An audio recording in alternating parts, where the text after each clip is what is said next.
Welcome back to my channel. तो कैसे हैं आप सब? आई होप मस्त होंगे, अपने अपने कामों में व्यस्त होंगे। गणेश चतुर्थी की हार्दिक शुभकामना सभी को। काफ़ी धीमी आवाज़ निकल रही है आपकी, लग रहा है व्रत का असर।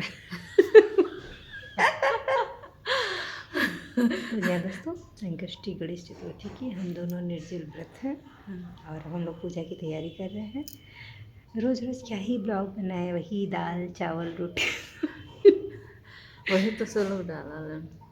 तो छोटा सा पूजा का ब्लॉग बना रहे हैं, तो आप लोग एंजॉय कीजिए, मस्त रहिए, स्वस्थ रहिए। और चैनल पे नए हैं तो सब्सक्राइब कर लीजिए, लाइक कीजिए, शेयर ताकि अच्छे कीजिए। अच्छे ब्लॉग बनाने का मेरा भी मन करे, नहीं तो मन टूट जाता है, जो कोई पसंद ही नहीं करता है। ये हमारे गणपति बापा हैं, अभी समय नहीं हुआ है, इसीलिए बेस्ट के इंतज़ार कर रहे हैं। तो जी हाँ गाइस, आज मैं आप लोगों के साथ ना संकष्टी गणेश चतुर्थी की जो कहानी है, किंवदंती कहानियाँ जो भी आप लोग समझ लीजिए, वो मैं आप लोगों के साथ शेयर करना चाहती हूँ। और मैं चाहती हूँ कि आप सब लोग इसको सुनिएगा। मुझे पर्सनली ये कहानी सुनने के बाद ना बहुत अच्छा लगा, तो मैंने सोचा कि आप लोगों के साथ भी शेयर किया जाए।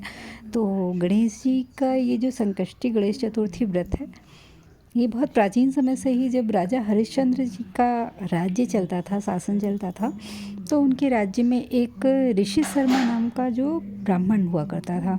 तो वो ब्राह्मण की बहुत अल्पायु में ही मृत्यु हो जाती है। उसका एक छोटा सा बच्चा रहता है 5 साल का, और उसकी विधवा पत्नी रहती है। तो उसकी विधवा पत्नी इधर उधर छोटे मोटे काम वगैरह करके अपने बेटे का भरण पोषण कर रही थी। एंड जो उसका बेटा था 5 साल का, तो बहुत ही प्यारा सा था, गोलमटोल सा बच्चा था उसका। तो वो जो विधवा औरत थी उसकी, वो गणेश चतुर्थी का व्रत करती थी अपने पुत्र के स्वास्थ्य के लिए, उसके संकट निवारण के लिए। विघ्नहर्ता तो गणेश जी को हम लोग कहते ही हैं, तो वो विघ्नहर्ता का पूजा करती थी, गणेश चतुर्थी का वो व्रत करती थी।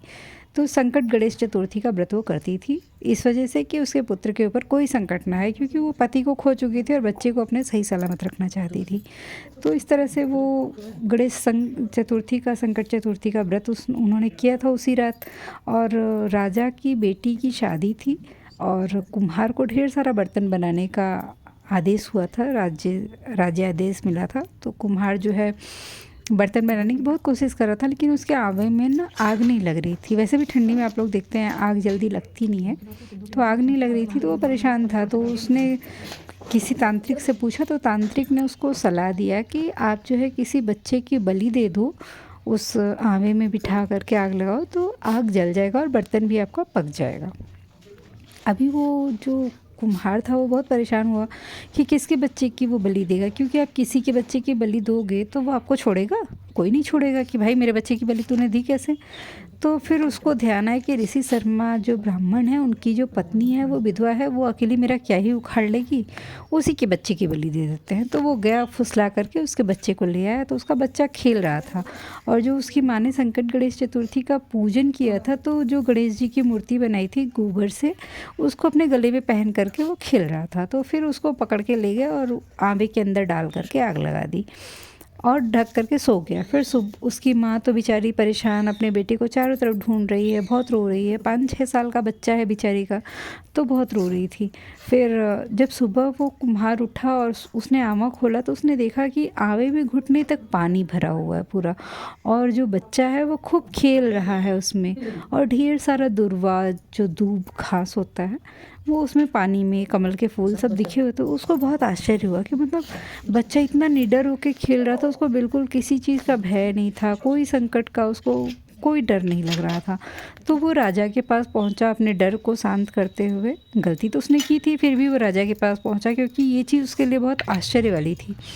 और तब उसने राजा से कहा कि राजा जी, मैंने ऐसा ऐसा किया, ये मेरा पाप था, मैं इसको स्वीकार करता हूँ, लेकिन मैंने जो देखा वो मेरे लिए अचंभित करने वाला था कि मैंने तो अग्नि लगा करके आवे को ढक दिया था, लेकिन वहाँ पे आग का नामो निशान नहीं था, बल्कि वो पूरा का पूरा जल से भरा हुआ था, और उसमें दूर्वा और आपका कमल का फूल वगैरह सब तैर रहा था, और उसमें ये बच्चा घुटने तक पानी में खूब खेल रहा था।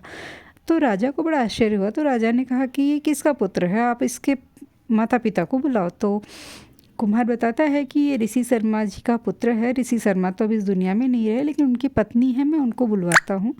तो ऋषि शर्मा की पत्नी को बुलाया गया तो उनसे राजा ने पूछा कि आप ये बताइए कि आपने ऐसा कौन सा जप तप, ऐसा कौन सा तंत्र टोटका किया कि आपके बेटे का बाल भी बांका नहीं हुआ और वो इस तरीके से सुरक्षित है। तो उस ब्राह्मणी ने कहा कि महाराज, मैंने कोई तंत्र मंत्र, कोई टोटका नहीं किया, मैं सिर्फ विघ्नहर्ता गणेश जी का संकट चतुर्थी का व्रत करती हूँ, जिस व्रत के परिणाम स्वरूप मेरा पुत्र आज सकुशल मुझे वापस मिला है। तो हरिश्चंद्र जी को ये व्रत उस बुढ़िया के जरिए पता चली, विधवा के जरिए। तो फिर उन्होंने कहा कि अगर ये व्रत इतना ज़्यादा ताकतवर है कि आपके बच्चे के जीवन पे आए हुए संकट को वो हटा सकता है, विघ्न को हर सकता है, तो आज से मेरे पूरे राज्य में सब लोग जो है संकट चतुर्थी का व्रत करेंगे। तो उसी वक्त से ये संकट चतुर्थी का व्रत जो है शुरू हो गया और सब लोग संकट चतुर्थी का व्रत अपने पुत्र की संकट और विघ्न के हरने के लिए गणेश जी से प्रार्थना करते हुए हर माताएं करती हैं और भगवान से हमेशा प्रार्थना यही करती हैं कि प्रभु हमारे पुत्र को दीर्घायु प्रदान करें, उसके ऊपर आने वाले हर विघ्न को हरण करें। तो सभी पुत्रवती माताओं को, आप सब लोगों को गणेश चतुर्थी की ढेर सारी शुभकामनाएं।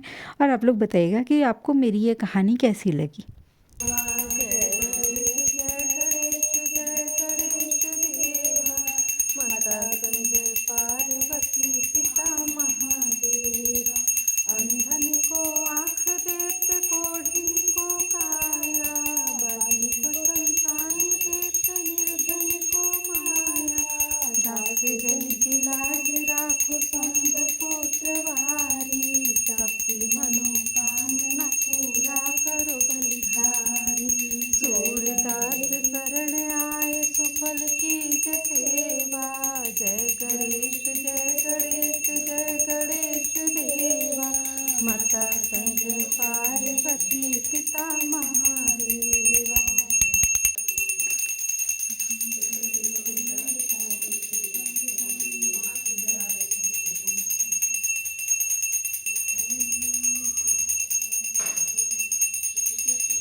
जी हाँ दोस्तों, हमारी नीचे की पूजा संपन्न हो गई गणेश जी की विधिवत, जैसे सब लोग करते हैं। सबके घर लगभग ऐसे ही ऐसे पूजा होता है। बहुत जगह पे तो लकड़ी के पट्टे पे होता है, लेकिन हमारे यहाँ ऐसे ही होता है। फिर हम दोनों देवरानी जेठानी छत पे गए, वहाँ पे चंद्रदेव को जल अर्पण किया पहले, उसके बाद फिर विधिवत उनका पूजा वूजा किया, दिया बत्ती दिखाया, फूल वगैरह सब उनको चढ़ाया, जैसे भी चढ़ाते हैं उस तरीके से। फिर उसके बाद हम दोनों यहाँ पे अर्घ देंगे। जैसे बहुत जगह पे क्या होता है कि जिधर पे पूजा होती है, जैसे हम लोग नीचे आंगन में पूजा किए अभी, तो वहीं पे अर्घ देते हैं। लेकिन मेरे ससुराल साइड में जब से हम आए हैं, मम्मी जी को जैसा हम लोगों ने देखा कि वो शुरू से ही छत पे जा कर के चंद्रदेव का दर्शन वगैरह करती, उनका पूजा वूजा करने के बाद उनके सामने ही अर्घ देती। तांबे के सिक्के, पान के पत्ती और सुपारी और सर का जो हमारे बाल का लट होता है आगे वाला हिस्सा, उसको लेकर के, और दूध से हमारे यहाँ अर्घ दिया जाता है। बहुत लोगों के यहाँ जल से अर्घ दिया जाता है, लेकिन हमारे इधर पे दूध से अर्घ दिया जाता है। तो हम शुरू से ही यही इसी तरीके से हम लोग पूजा करते हुए आए हैं और यही परंपरा हम लोग निभा रहे हैं। और हमारे यहाँ क्या होता है ना, जब आपको बेटा पैदा हो जाता है तभी से आपको गणेश चतुर्थी का व्रत उठवा दिया जाता है। तो हम देवरानी जेठानी भी जब से हम लोगों के बेटे हुए हैं तभी से हम लोग व्रत रह रहे हैं, तो उसी समय से हम लोग इसी तरीके से पूजा कर रहे हैं। आपके इधर पे किस तरीके से पूजा होता है, आप लोग ये ज़रूर बताइएगा।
पे क्या होता है ना, जब हम लोग अर्घ देते हैं तो जो ये दूध डाल रहे हैं ये बाबू हैं, भाभी के छोटे वाले बेटे हैं।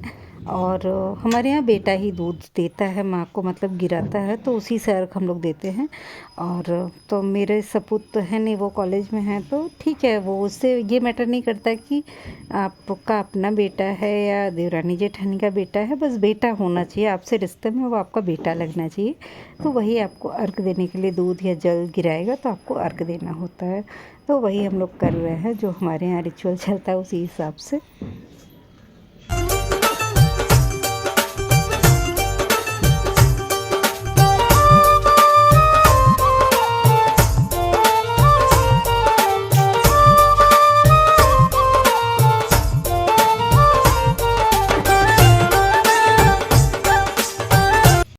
फिर हमारे इधर पे क्या होता है, गणेश चतुर्थी का सब पूजा वूजा घर का करने के बाद हम लोग, हमारे यहाँ एक दुर्ग विनायक जी हैं, गणेश जी का मंदिर है, उसका जाते हैं, पूजा करते हैं, दर्शन वर्शन करते हैं। उसके बाद आते हैं तो पानी वानी पीते हैं। तो बस वही पति देव ले करके मुझे गए हैं, हम लोग वहाँ पे दर्शन किए। फिर उस वहीं पे बच्चों को उन्होंने वीडियो कॉल करके बच्चों को भी दर्शन कराया भगवान जी का।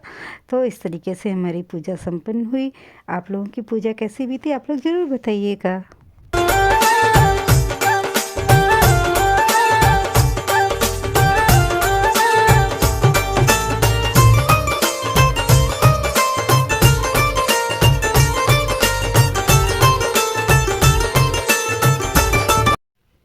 तो जी हाँ दोस्तों, इस तरह हम लोग दर्शन वर्शन करके फिर घर के लिए निकल दिए। तो इस तरीके से हमारी गणेश चतुर्थी की पूजा संपन्न हुई। आप लोगों की पूजा कैसी हुई? आई होप अच्छी हुई होगी। तो मिलते हैं आपसे नेक्स्ट ब्लॉग में। नेक्स्ट ब्लॉग किस पे होगा, क्या होगा, आई हैव नो आइडिया। तो मेरे चैनल पे अगर आप नए हैं तो चैनल को सब्सक्राइब कर लीजिए, बेल आइकन को दबा दीजिए कि जो भी जैसा भी ब्लॉग मैं अपडेट करूँ आप लोगों के पास उसका नोटिफिकेशन पहुँच जाए।